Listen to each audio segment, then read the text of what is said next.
Right, in the halachot of Bdikat Chametz, we know that checking for the Chametz is very important. Selling for the Chametz, selling items of Chametz, individuals that cannot get rid of their Chametz, their physical Chametz, should at first, in principle, try to get rid of physical hard Chametz like Oreo cookies, bread, and things like that.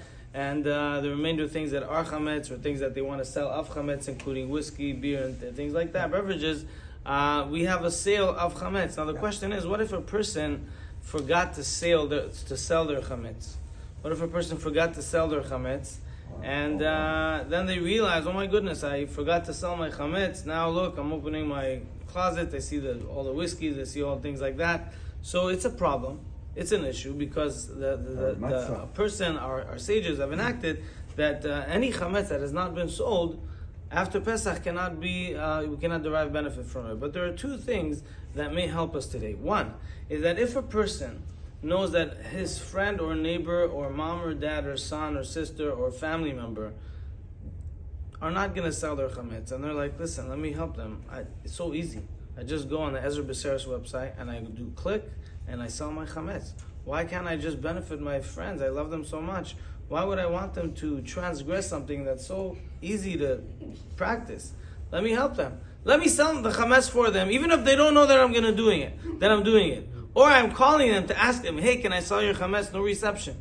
They're too busy on Facebook. They're not answering. So maybe I can just sell their chametz for them without them knowing. No. Well, there's one way to say no, because how can you sell an item that doesn't belong to you and that nobody knows that you're going to sell it for them?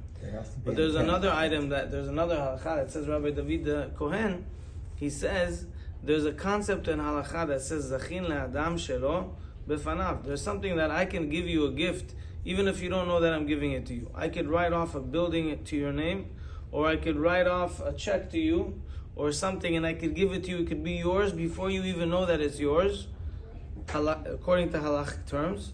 Because a gift is something that we're always happy to receive. Even if I don't know about it now, you can tell me later, no problem. I'm gifting you by the fact that I will sell your chametz. Without your knowing, I am doing you the greatest favor. Because now, you can then own your chametz after Pesach without an issue. So I, says Rabbi David Kohen, can sell your chametz without you knowing. Wow. Another thing, he says some Rabbanei Kehilot, they sell the chametz for people. And by the way, we all know that you don't sell your chametz to the rabbi, right? No. The rabbi has enough cleaning to do in his own house. He doesn't need your chametz also. But the rabbi is your proxy. He's selling your chametz for you, right? But the rabbi can also do something like this. He says, when he finally gets all the names and everything, he sells the chametz on behalf of all the people in the community or all the Jewish people in the city. Maybe they forgot. Also, they are included in the thing. And then finally, do you need a form? Or can you just say to the rabbi, what's that?